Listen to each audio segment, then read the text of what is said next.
सूरत दौरे पर प्रधानमंत्री मोदी 18,778 करोड़ रुपए की विकास परियोजनाओं की सौगात। विश्व पर्यावरण दिवस के अवसर पर प्रधानमंत्री नरेंद्र मोदी सूरत पहुंचे, जहां उन्होंने हजीरा स्थित L&T प्लांट का दौरा कर रक्षा और ग्रीन एनर्जी से जुड़े महत्वपूर्ण प्रोजेक्ट्स का निरीक्षण किया।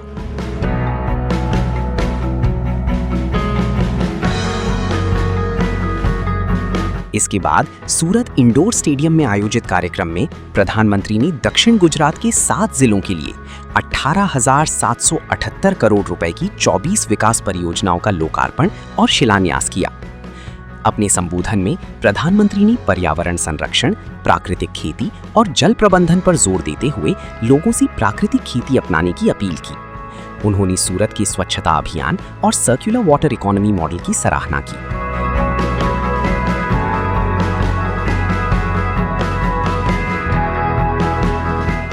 इस अवसर पर नई आधुनिक ESIC अस्पताल का भी लोकार्पण किया गया।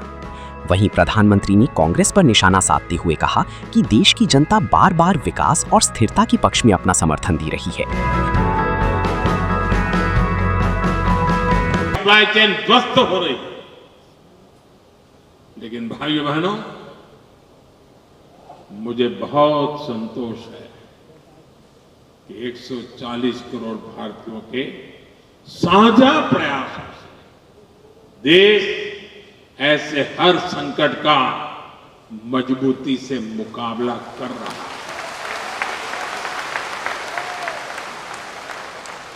इस लड़ाई में आप मेरे साथ हैं ना? अपने लड़ाई पर जीतवी है ना? और साथियों, इसमें भी गुजरात की बहुत बड़ी भूमिका है। बीते वर्षों में गुजरात ने रिफाइनिंग के क्षेत्र में, सोलर और विंड पावर के क्षेत्र में अपना जो सामर्थ्य बढ़ाया है, वो देश के बहुत काम आ रहा है। आज भारत की रिन्यूएबल कैपेसिटी 250 गीगावाट है। हमारे देश में कभी मेगावाट से आगे सोचा ही नहीं जाता। आज गीगावाट की चर्चा हो रही है और इसमें 50 गीगावाट का योगदान अकेले गुजरात का है। 250 गीगावाट में 50 गीगावाट आप सबकी ताकत है। यानी देश की ग्रीन एनर्जी का 5वां हिस्सा अकेला गुजरात प्रोड्यूस करता है।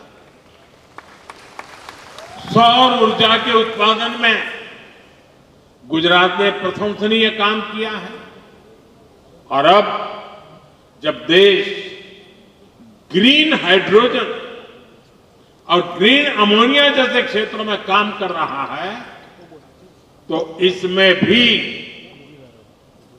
गुजरात का रोल बहुत बड़ा होने वाला है। साथियों, ये जो वैश्विक संकट चल रहा है, ये दिखाता है कि एनर्जी के मामले में आत्मनिर्भरता कितनी जरूरी है। और बीते 12 वर्षों में देश ने जो कैपेसिटी तैयार की, उसका कितना बड़ा महत्व है। एक तरफ हमने दुनिया के अलग अलग हिस्सों से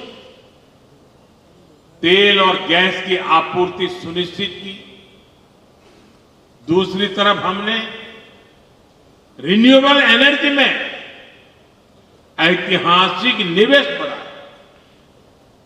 12 वर्ष पहले भारत में सौर ऊर्जा का उत्पादन नाम मात्र का था।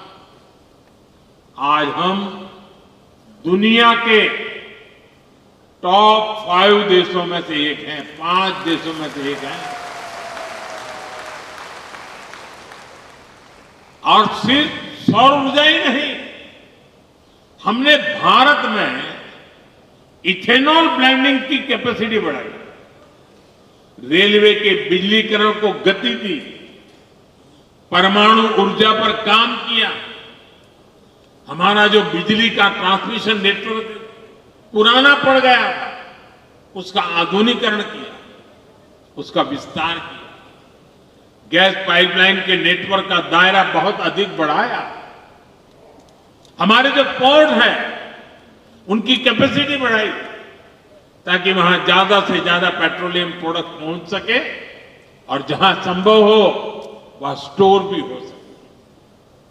आने वाले समय में देश का ये सामर्थ्य और अधिक बढ़ने वाला है। इस दिशा में हमारी सरकार के प्रयास लगातार जारी है। साथियों, यहां सूरत में आपके बीच आने से पहले मैं हजीरा गया था, अभी हर्ष भाई जिसका वर्णन कर रहे थे। आत्मनिर्भर भारत का क्या मतलब होता है, ये हजीरा जाने पर भी साफ दिखता है। आपको लगता होगा कि मैं बंगाल बोल दिया, एकदम से यहां ऊर्जा आ गई, लेकिन मेरा अनुभव था, मैं पिछले दिनों 5 देशों की यात्रा पर था, वहां भी बंगाल चल रहा था। हर कोई बंगाल की चर्चा करता। चुनाव बंगाल के, असम और पुडुचेरी के चुनाव में भाजपा को, एनडीए को बहुत बड़ा जनादेश मिला। इसके अलावा जो पंचायतों और कॉरपोरेशन के भी चुनाव देश भर में हो रहे हैं, वहां भी बीजेपी को विजय मिल रही है। साथियों, ऐसे हर चुनाव का एक ही मैसेज है, देश अराजकता, अनिश्चितता और निराशा को पसंद नहीं करता।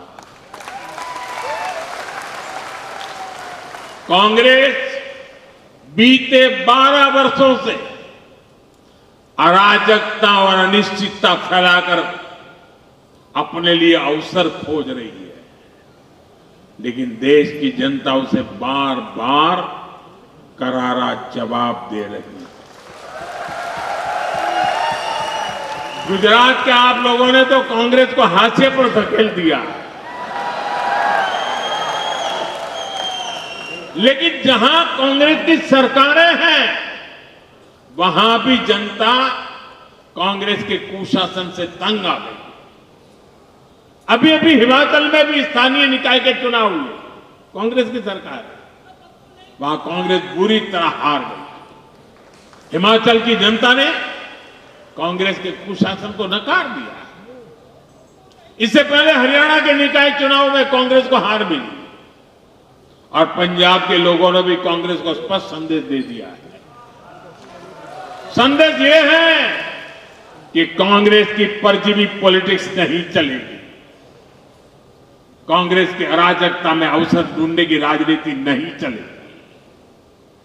कर्नाटका की जनता में भी कांग्रेस सरकार को लेकर के बहुत आक्रोश है और यही कारण है कि कर्नाटका में भी कांग्रेस को सीएम बदलना पड़ रहा है। साथियों, भारत नकारात्मकता से कहीं आगे निकल चुका है।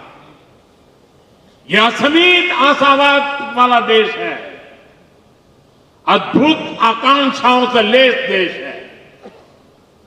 भारत के नागरिक सपनों से भरे हुए, संकल्पों से भरे हुए और संकल्प को सिद्धि में बदलने के लिए प्रतिबद्ध जनता जनार्दन है। और जब देश की जनशक्ति संकल्पित है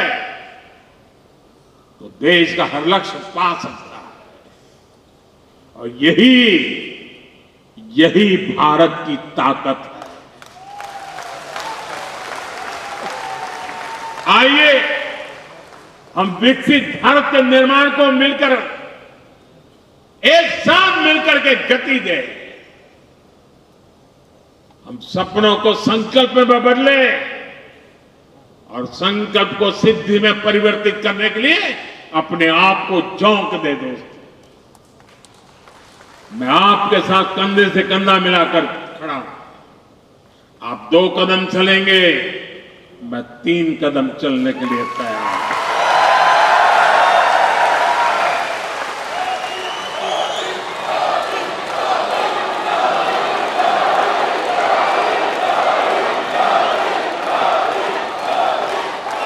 रुकना और थकना